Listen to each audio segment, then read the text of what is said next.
Conciencia y salud. Examen general de orina.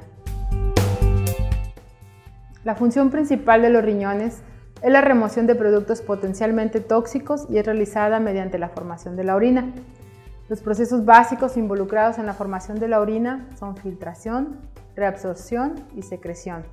Los riñones filtran grandes volúmenes de plasma, reabsorben la mayoría de lo filtrado y queda para eliminación una solución concentrada de desechos metabólicos llamados orina. En individuos sanos, altamente sensibles a fluctuaciones de la dieta e ingesta de fluido y electrolitos, los riñones compensan cualquier cambio variando el volumen y la consistencia de la orina. En el adulto normal, cerca de 1.200 mililitros de sangre recorren los riñones cada minuto, lo que corresponde aproximadamente al 25% del gasto cardíaco. El glomérulo recibe este flujo sanguíneo a través de las arteriolas aferentes. Una vez obtenido el ultrafiltrado, este pasa al espacio de Bowman y de ahí hacia los túbulos renales, donde se lleva a cabo la reabsorción, que se caracteriza por ser altamente selectiva.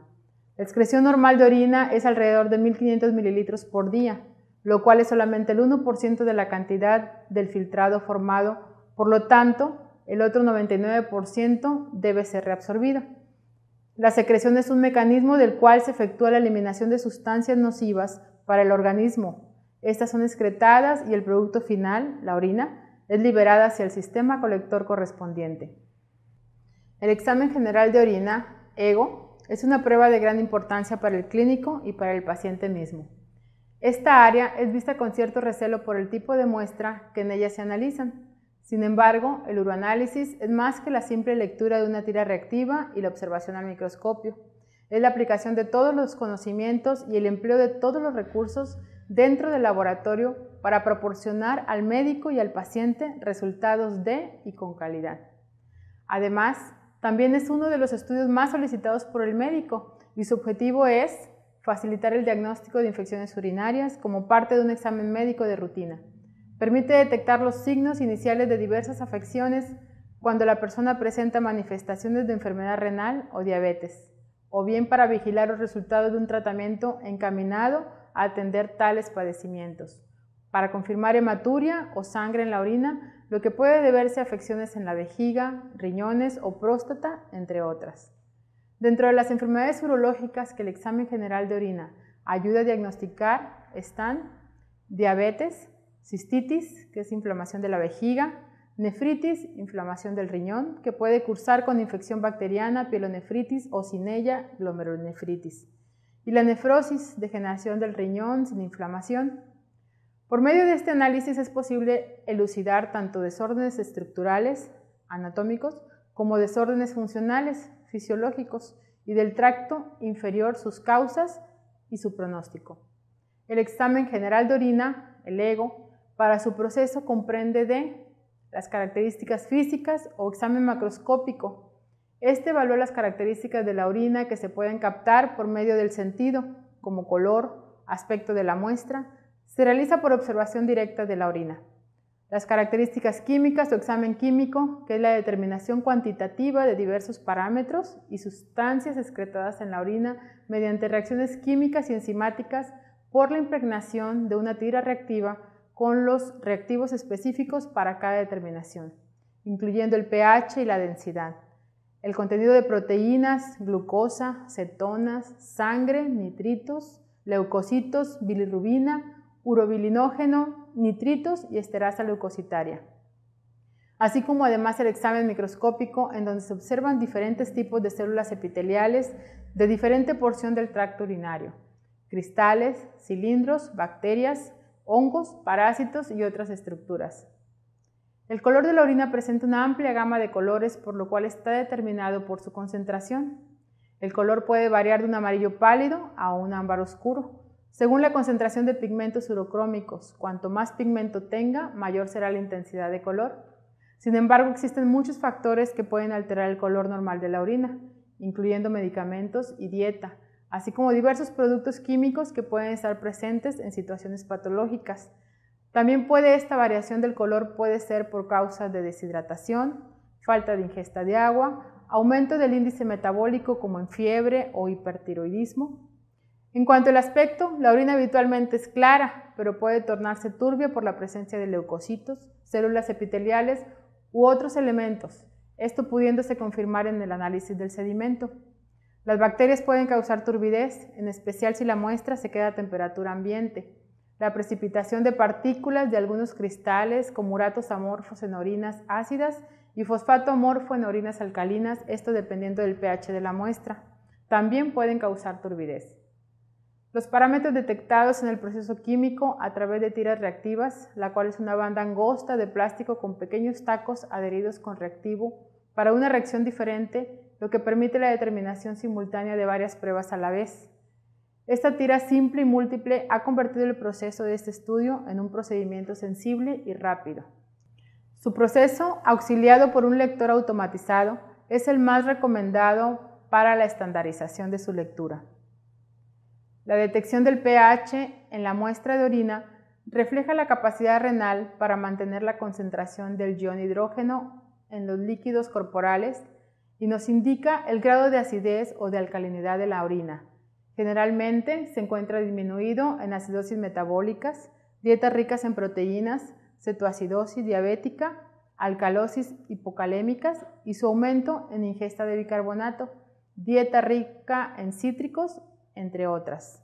La densidad urinaria, también medida en el EGO, se refiere a determinar el peso específico utilizado para medir el poder concentrador y diluyente del riñón en su esfuerzo por mantener la homeostasis en el organismo.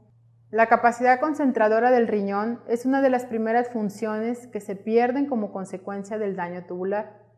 El valor de la densidad varía dependiendo del estado de hidratación y volumen urinario. Por lo general se eleva cuando la ingesta de líquidos es baja y desciende si ésta es alta. Este valor es variable en el transcurso del día.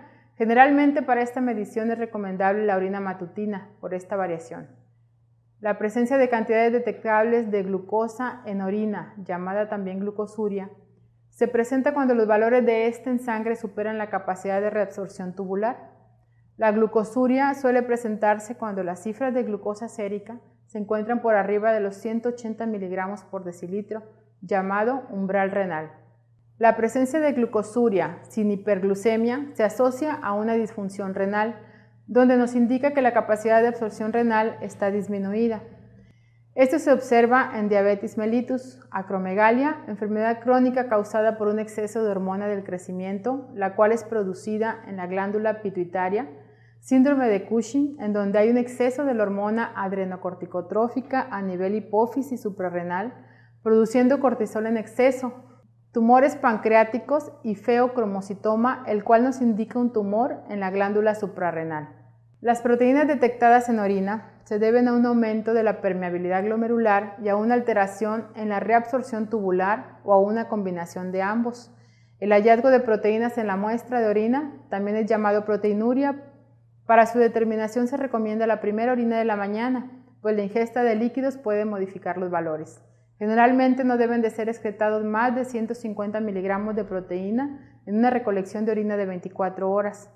Aproximadamente una tercera parte de la proteína secretada es albúmina y el resto corresponde a otro tipo de proteínas como la alfa, beta, gamaglobulinas, inmunoglobulinas de tipo A, enzimas y proteínas de las células epiteliales. Existe un gran número de patologías que cursan con proteinuria, como glomerulonefritis, hipertensión, fiebre, diabetes mellitus, síndrome nefrótico, lupus eritematoso, entre otras.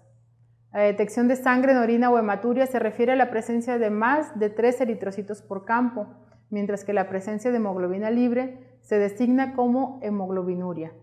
Los eritrocitos suelen presentar la forma de discos bicóncavos, pero también esta forma puede ser variable, siendo de gran utilidad detectar esta morfología para determinar la ubicación de la presencia de sangre en el tracto urinario. La hematuria se puede presentar en traumatismo de los órganos urinarios, lesiones neoplásicas, hemofilia, glomerulopatías, cálculos, lupus eritematoso, así como padecimientos hematológicos y pacientes que utilizan anticoagulantes.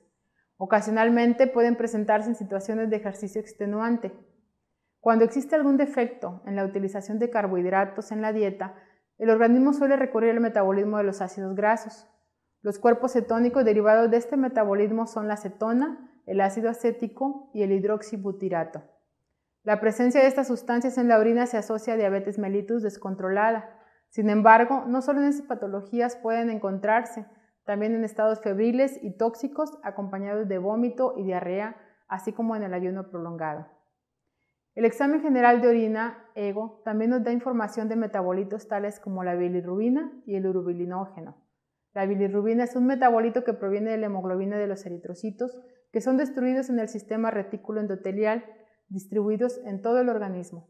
La hemoglobina es transportada al hígado, donde se lleva a cabo su conjugación, misma que le permite ser filtrada a través del glomérulo renal. Contrariamente, la bilirrubina no conjugada o indirecta no es capaz de pasar a la orina. El urobilinógeno se deriva principalmente de la bilirrubina transformada por acción de las bacterias intestinales.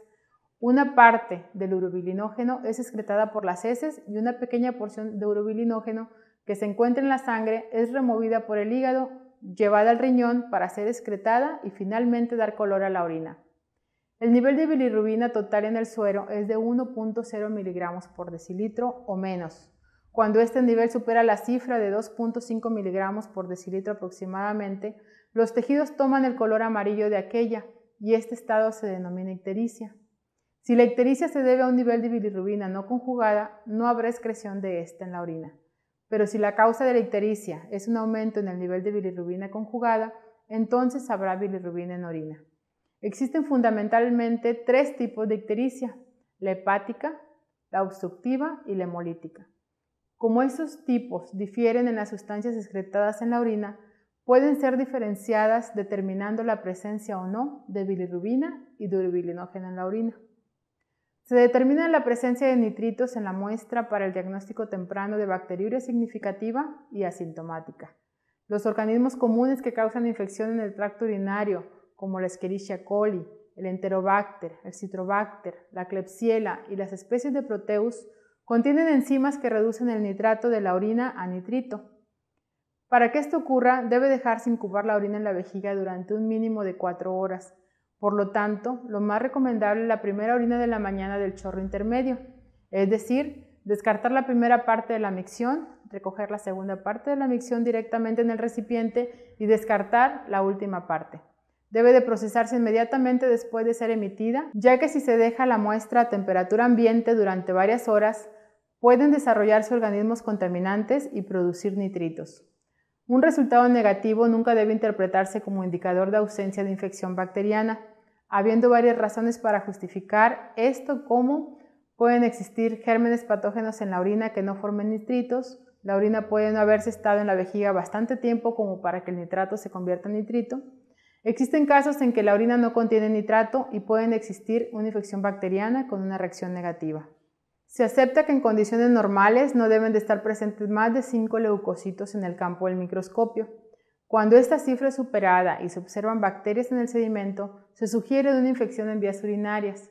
Las tiras reactivas utilizadas en el análisis de la muestra de orina detectan la presencia de estas células mediante la esterasa leucocitaria, producida por los neutrófilos, el cual es un tipo de leucocitos que se caracteriza por tener un núcleo segmentado. La presencia de esterasa leucocitaria positiva es sugestivo a una infección urinaria. La actividad de la esterasa que poseen los leucocitos íntegros y lisados explica por qué un resultado positivo en la tira puede ser negativo para leucocitos en el sedimento. La presencia de leucocitos en la orina se denomina leucocituria. Esta constituye un elemento muy valioso en la búsqueda de infección. El examen microscópico es la fase del urianálisis donde se identifican y se cuentan las partículas insolubles que arrastra la orina en su paso por las vías de formación y excreción de las mismas. Es una herramienta diagnóstica valiosa para la detección y evaluación de trastornos renales y del tracto urinario, así como de otras enfermedades sistémicas. El valor del examen microscópico depende de 2 factores fundamentales: el examen de una muestra adecuada y el conocimiento de la persona que realiza el estudio. Se han desarrollado avances en las técnicas microscópicas, así como el uso de colorantes auxiliares en la diferenciación de la morfología de los diferentes elementos encontrados en el sedimento urinario, tales como células epiteliales de diferentes sitios del tracto urinario, células sanguíneas como eritrocitos, glóbulos rojos y leucocitos, glóbulos blancos, cristales, cilindros y estructuras diversas como hongos, espermatozoides, filamento mucoso, gotas de grasa y parásitos. Los eritrocitos observados en el sedimento urinario, su morfología es de suma importancia y aporta datos valiosos.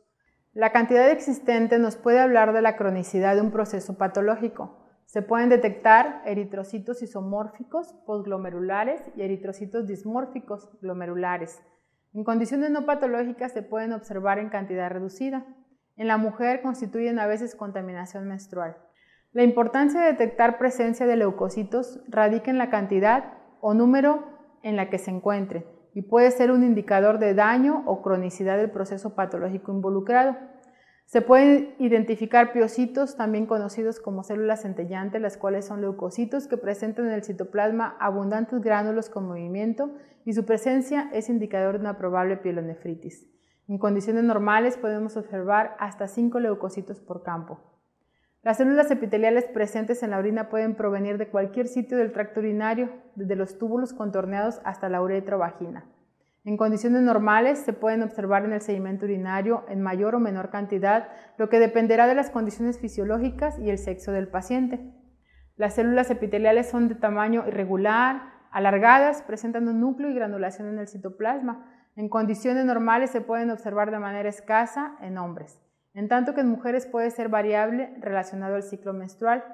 Otro tipo de células epiteliales que pueden ser encontradas son las células renales o tubulares, las cuales son redondas, presentan un tamaño ligeramente mayor a un leucocito con un núcleo grande y redondeado. En condiciones normales, este tipo de células no debe de encontrarse y su presencia es indicador de daño renal. Los cristales urinarios pueden adoptar múltiples formas que dependen del compuesto químico y del pH de la orina. En el sedimento urinario podemos observar diferentes tipos de cristales. Muchos de estos poseen significación escasa, excepto en casos de trastornos metabólicos, de formación de cálculos y aquellos que sea necesario regular la medicación. Entre los cristales de mayor importancia se encuentran los de cistina, tirosina, leucina, colesterol y las sulfamidas. Los cristales pueden identificarse por su aspecto y, si fuera necesario, por sus características de solubilidad. Si se comparan con otros elementos de la orina, la detección de determinados cristales solo posee significación diagnóstica en muy pocos casos. Por eso, solo en ocasiones contadas pueden extraerse conclusiones de la naturaleza de los cálculos de la pelvis renal, como por ejemplo, cuando se detecta un mayor número de cristales de oxalato de calcio en una persona con cálculo de oxalato cálcico o la eliminación exagerada de cristales de ácido úrico hace sospechar una gota, que es la acumulación de cristales de ácido úrico en las articulaciones que provoca artritis, que cursa a menudo con cálculos de ácido úrico. En la práctica rutinaria, los cristales más frecuentes son los de oxalato de calcio, ácido úrico, uratos, fosfatos amorfos, así como algunas formas cristalinas relativamente frecuentes de medicamentos que se eliminan en la orina. Los cilindros son producto de un proceso inflamatorio y destrucción epitelial. Su morfología está dada en función de su paso a través de los túbulos renales, distal, proximal y colector. La matriz fundamental de un cilindro está compuesta por una glucoproteína de alto peso molecular, excretada exclusivamente por células del epitelio renal en la porción ascendente postasa de Henle del túbulo distal denominada proteína de Tamm-Horfman, cuya función fisiológica aún no ha sido bien establecida. Cabe mencionar que bajo condiciones no patológicas no deben existir cilindros en el sedimento urinario, con excepción de los cilindros hialinos, los cuales bajo ciertas circunstancias los podemos encontrar. En el análisis del sedimento urinario podemos encontrar diferentes tipos de cilindros, los cuales detallamos brevemente a continuación. Cilindro hialino son consecuencia de un aumento en la permeabilidad del glomérulo, lo cual permite el paso de ciertas micoproteínas, las cuales se unen a la proteína de Tamm-Horfman, adquiriendo la morfología antes mencionada. A esta matriz proteica probablemente se le pueden adherir o incluir toda una serie de elementos formes, eritrocitos, leucocitos, etc., modificando su aspecto y nombre. Estos cilindros pueden hallarse en algunos individuos sanos después de haber realizado algún ejercicio intenso. Cilindro granuloso es un cilindro hialino con diferentes grados de saturación por material granular de origen proteico y tamaño uniforme distribuido a lo largo del cilindro. Se pueden observar en pielonefritis, infección viral, intoxicación crónica por plomo, etc. Cilindro eritrocitario, su aspecto es la de un cilindro hialino con abundantes eritrocitos en su interior y es indicador de glomerulonefritis.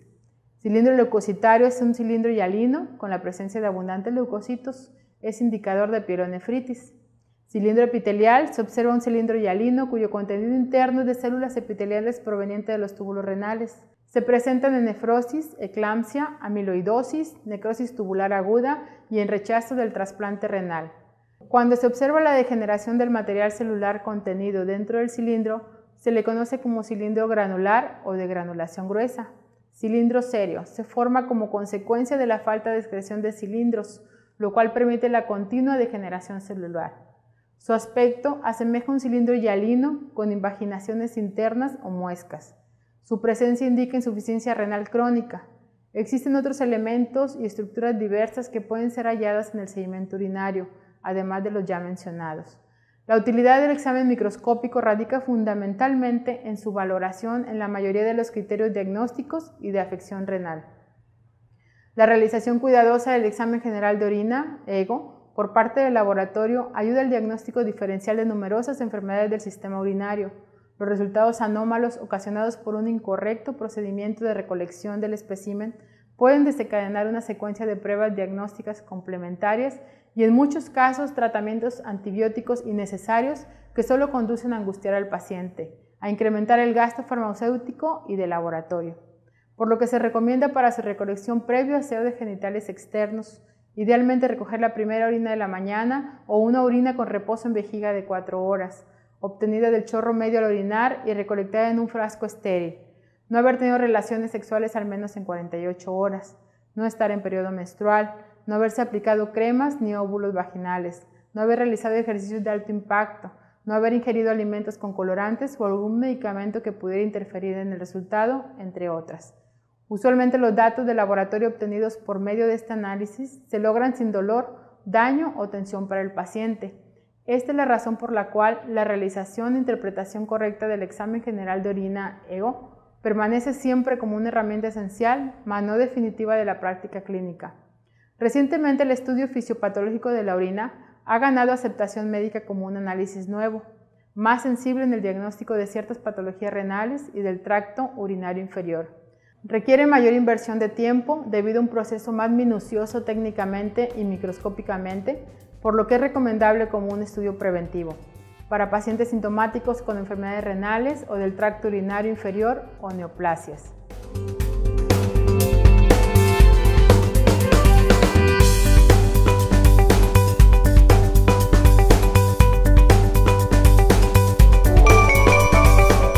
Conciencia y salud.